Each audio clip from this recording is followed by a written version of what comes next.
Well, hey, here's a question. Where do you start when it comes to planning out your money? I'll tell you where you don't start, where most people start is, what are other people doing? What's the hot investment? There's a great way around that. And I'm about to talk to a guy named Frank Legan. He's a financial planner in Cleveland, and he's got a great process. So before we talk to him, make sure that you subscribe to our channel, like this video so that other people who might need a better approach get to see it too. And to be notified of new videos, tap that bell to make sure that you're notified as soon as they come on. So how do you get your dreams? Let's go talk to Frank, shall we? This is where the math comes in, though, then, Frank, is that the math isn't at the beginning, like we're looking for this rate of return. You prove to them that, you know what, we can take a safer path to these goals than you're taking, have less of a roller coaster ride. And when you lead with your dreams, now you can get all these dreams much more safely, much more comfortably. Absolutely. The comfortable path is so important because we try to keep our clients invested, right? We want them to stick with our well thought out plan. We're aligning their assets with their goals and their resources, and we want to do it in a way that they're going to stick with it. What the other advisor failed to do was understand that and didn't know that when things weren't going according to plan, that they wanted to hit the eject button and bail. And that sometimes causes even more damage than, what might be happening in that moment. So we really need to be mindful of what it is that's important to the clients, what their goals are, and make sure that the plan is in alignment with that so that they're likely to stick with it. And when that plan is aligned with fill in the blank of what's important to you, a comfortable retirement, an education for your child, more time with your grandchildren, that gets a lot stickier than, hey, I want to beat this benchmark, or I want to do better than my neighbor or, my brother, whatever the case may be. As nice as it is to kind of win some of those games, what does that really get you at the end of the day? Let's go there, because my least favorite thing back when I was a financial planner, Frank, and it's been a long time, but my least favorite question was, how am I doing against everybody else? And you just brought that up again, right? Like, why are we so passionate about what everybody else is doing? Yeah, I don't know. There's some behavioral psychology, but we just get asked it all the time. Am I doing okay? Like, are my balances in line with people my age? And who cares?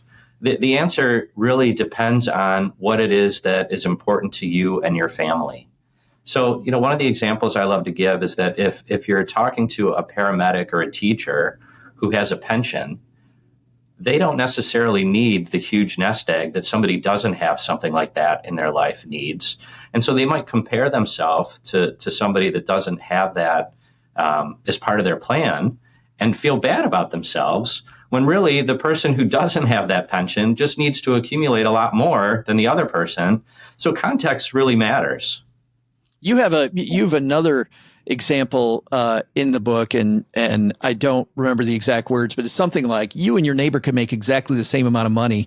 And, they like, and I don't think you had this in the book, but so this is a Joe analogy.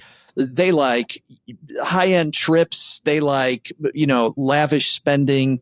They buy the most expensive artwork to fill their house. And you're more frugal. You like camping. You feel very comfortable with a more moderated lifestyle. Even though you both make the same amount of money and you're the same age, they need a lot of money for their retirement goal to live the same, and you need a lot less. I mean, even if I look at somebody who I work with next to work in the next cubicle, does anybody go to cubicles anymore? I don't know. I'm the person next to you on the Zoom call, I guess, is Frank or going, like, those people, it is so irrelevant. It is. I'm so glad that story resonated with you. I liken it to when I was a younger person in grade school, and you get invited to a friend's house for dinner or to play, to hang out. And you look around and you're like, wow, this family does it way different than we do. Right. Like, it's not exactly the same. Not that there's anything wrong with the way that they do it, but they just have like a different style than you. And so your point is so well taken. You can have two people with the same family makeup, the same income, the same net worth, the same everything, and you could create a plan for one of those families. But if the neighbor walked through the door on the first day of their retirement with the other family's plan, they'd say, this is not right. This is way off. Wreck it. absolutely Yeah. wreck it. We had friends of our kids when they were in kindergarten or first grade, Frank, came over to our house, and the daughter, you know, kids don't know what they're saying, but the daughter goes, "This is so cute. It's just like our family's cottage." Oh, jeez. It was our primary residence. Like they were living a whole different life than we were. Well, big thanks to Frank. And I got to say, that's a much better place to start, isn't it? Stephen Covey always says, begin with the end in mind. And if we start off with our goals instead of comparing ourselves and our houses to the people around us, I think we're going to make better decisions. I'm Joe Saul-Sehy from Stacking Benjamins. We got a lot more videos like this. Make sure that you subscribe to our channel so that you see future videos. Hit the bell. I almost forgot what that thing's called. A bell. Hit the bell so that you're able to be notified whenever new ones come along. And you know what? Make sure also that if somebody else needs to see this, you pass this video along. Let's keep the conversation going in the comments, shall we? What do you think? How are you starting toward your goals? Hope this was helpful. We'll see you next time back here at Stacking Benjamins.